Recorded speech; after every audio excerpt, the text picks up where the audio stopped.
बहुत पुरानी बात है। समुद्र से थोड़ी दूरी पर एक कुआं था, जिसमें एक बहुत बड़ा काला मेंढक रहता था। उसका जन्म वहीं हुआ था।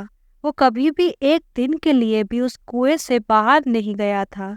वो बाहर की दुनिया के बारे में कुछ नहीं जानता था। वह अपने आप को बहुत चतुर और बुद्धिमान समझता था। वो कुएं में रहने वाले कीड़ों को खा खाकर मोटा होता जा रहा था। एक दिन जब वह कुएं में खेल रहा था, तभी एक बड़ा सा हरा मेंढक समुद्र की लहरों की वजह से कुएं में आ गिरा।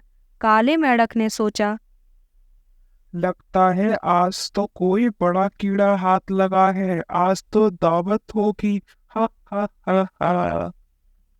जैसे ही उस काले मेंढक ने उस हरे मेंढक को खाने के लिए उछलना चाहा, तभी उसे एहसास हुआ।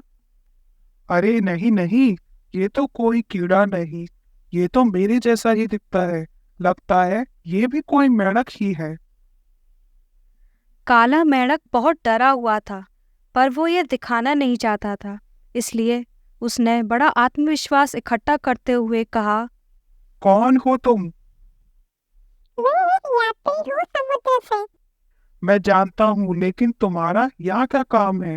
मेरा यहाँ आने का कोई इरादा तो नहीं था, पर मैं अचानक ही यहाँ गिर गया। पर मुझे तुमसे मिलकर अच्छा लगा।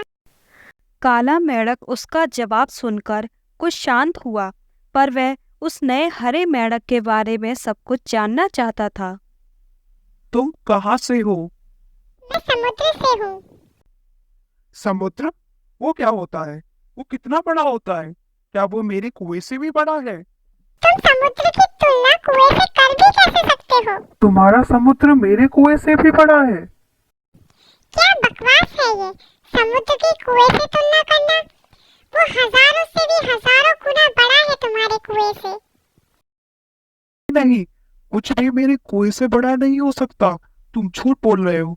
मुझे तुम पर विश्वास नहीं। तुम ऐसा इसलिए बोल रहे हो क्योंकि तुमने कभी समुद्र देखा ही नहीं। मेरे साथ चलो, मैं तुम्हें समुद्र दिखाता हूँ, तब तुम्हें सच पता चल जाएगा। नहीं, मैं तुम्हारे साथ नहीं जाऊंगा। तुम झूठे हो। यहाँ से चले जाओ। हरा मेंढक सोचता है कि काले मेंढक से बहस करके कोई फायदा नहीं है, और वो वहां से चला जाता है। हा हा हा हा हा। उस हरे मेंढक को लगता था कि वो मुझे मूर्ख बना देगा। मुझे पता है कि कुछ भी मेरे कुएं से बड़ा नहीं है।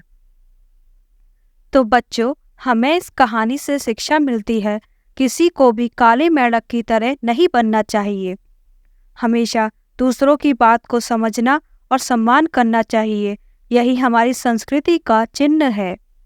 अपनी इस मूर्खता के कारण काला मेंढक कभी जान ही नहीं पाएगा कि समुद्र कितना विशाल और सुंदर होता है।